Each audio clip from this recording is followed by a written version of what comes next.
the OpenAI Pastiche edition. Musings on the latest drama, extra thoughts on the O1 models. By Dean W. Bull. I want to experiment with a new format this week. Rather than one long essay, I'm going to share some quick takes and additional thoughts on various recent happenings. This week, all happened to relate to OpenAI. I've been meaning to try something like this for a while, and to be perfectly frank, this week is a good time to try. I am currently knee-deep in a monster of an essay. It's my most ambitious project thus far, and I look forward to sharing it with you soon. In the meantime, let's dive in. In other news from me, I wrote a brief public interest comment in response to the AI Safety Institute's proposed guidelines for mitigating the misuse of foundation models. The TLDR is that these guidelines almost entirely ignore the existence of open-source AI, which makes them both problematic and less useful than they otherwise could be. Also, I appeared in the inaugural episode of Virginia Postrel's new podcast.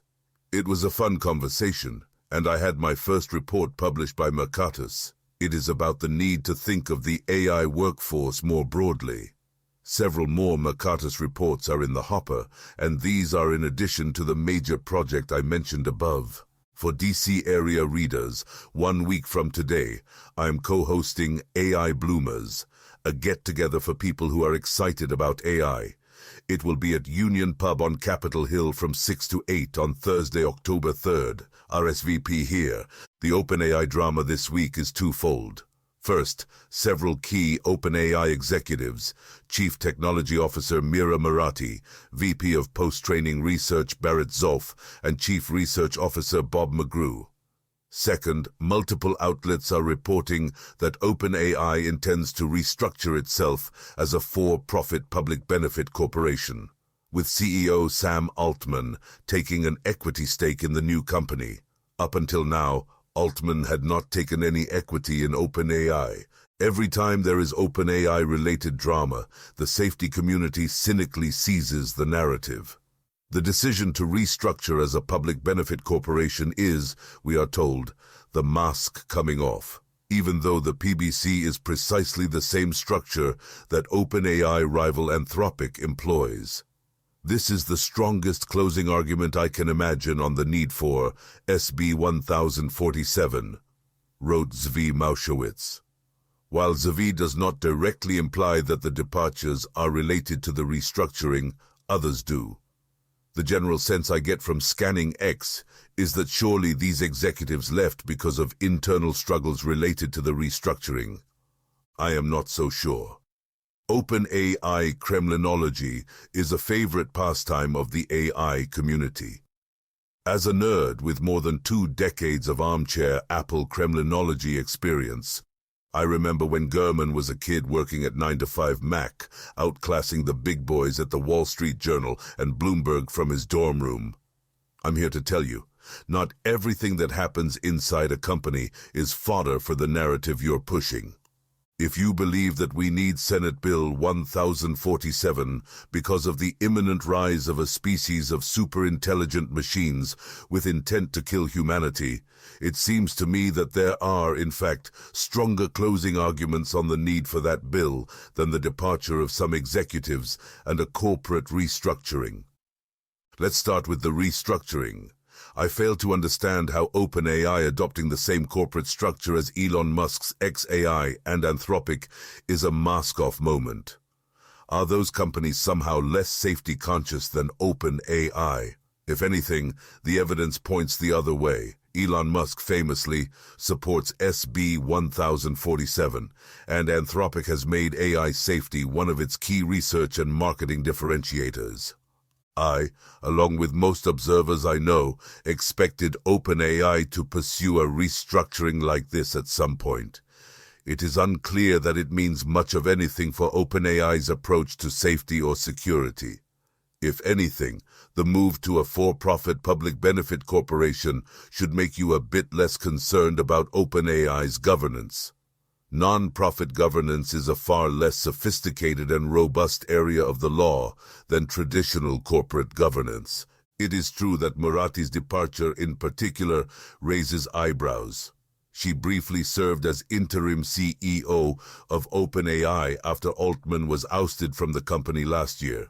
And according to Altman's own note to OpenAI staff about her departure, she informed him only hours before the rest of the company learned of the news. All of this points to there being some kind of drama.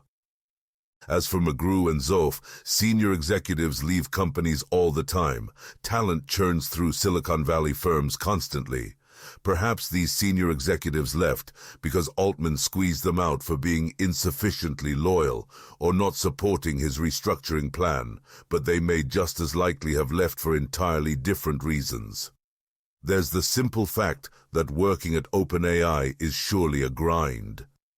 Then there's the possibility that OpenAI now sees achieving AGI as an engineering, business strategy, and political problem rather than as a scientific problem.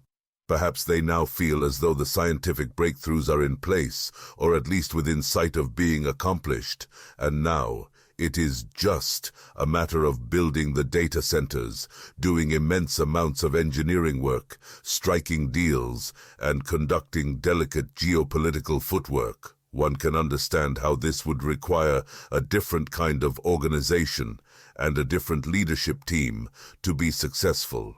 One can easily imagine how the senior executives who left might not want to do that work. My point is not that the alternative explanation I've offered is correct.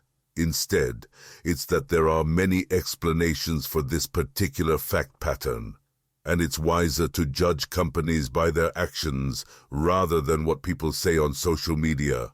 My piece last week about OpenAI's O1 series of models argued that the models challenge our assumptions about what a frontier AI model is, and thus challenge laws that attempt to regulate frontier models. But there are some additional thoughts I didn't share. Jaime Sevilla from Epoch AI made a compelling argument on X that I am wrong about this. He argued, in essence, that using additional thinking time on a smaller model can simulate the capabilities of a next-generation larger model. This would give us more concrete understanding as to what next-generation models might be capable of in advance. Ultimately, this is an empirical question, so we do not currently know the answer. But I will be very interested to see how O1, which seems to basically be GPT-4.0 with OpenAI's fancy new post-training methods, compares to the base version of a next-generation model like GPT-5, Claude 4, or LLaMA4. For those concerned about the NVIDIA's dominant position in the AI chip market, the O1 series may create new opportunities for competition. There are American startups working on specialized chips designed exclusively for the purpose of running language models faster than even NVIDIA's chips can. Some of these startups claim their products run language models up to 20 times faster than NVIDIA chips. Remember that a chip that can run models like O1 faster is essentially giving the model more thinking time. Every time we make chips that can run language models more quickly, we make a model like O1 think that much faster. It is also worth noting that Microsoft/OpenAI have worked on dedicated chips for language model inference. Another issue I did not write about with the O1 models is OpenAI's decision to keep the model's chains of thought hidden from users. When you ask an O1 model a question, it will think for a while. It seems to range from a few seconds to maybe a maximum of 2 to 3 minutes, and then give you its answer. As the user, you can see a summary of this thinking, itself written by another AI model. But you do not get to see the model's actual thinking. I suspect that OpenAI's primary motivation for this is commercial. Those chains of thought are valuable training data. Already, OpenAI and other closed-source model providers are dealing with the problem of distillation, when another developer uses your model's outputs to train their own smaller model. Distillation is not itself illegitimate, models like GPT-40 Mini and Anthropic's Claude 3.0 Haiku are likely distillations of larger models made by those companies. But when another developer distills someone else's model, that is, at best, a kind of gray area. It is expressly against the terms of service of companies like OpenAI and Anthropic.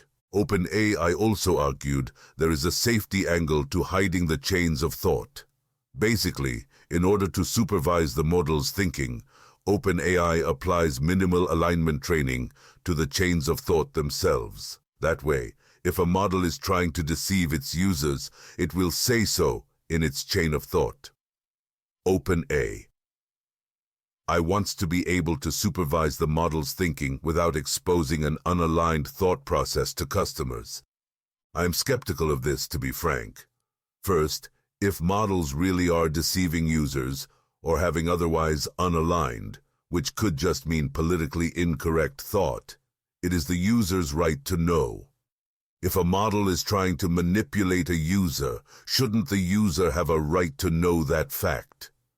Isn't the damage done by a user knowing mostly to OpenAI's brand, rather than to the safety of the user? Isn't it more dangerous if a model is attempting to manipulate a user and OpenAI hides this as a matter of corporate policy? And furthermore, if more advanced versions of these models are one day being used to do high-stakes tasks, like designing novel medicines, won't the corporations using it for those purposes demand to know exactly what they model thought at every step of the way? Right now, the risk of user manipulation is not that high, though there is some evidence that O1 manipulated users in pre-deployment testing documented in OpenAI's technical report, and these models cannot design novel medicines. But I am not sure how tenable OpenAI's approach is in the medium to long term.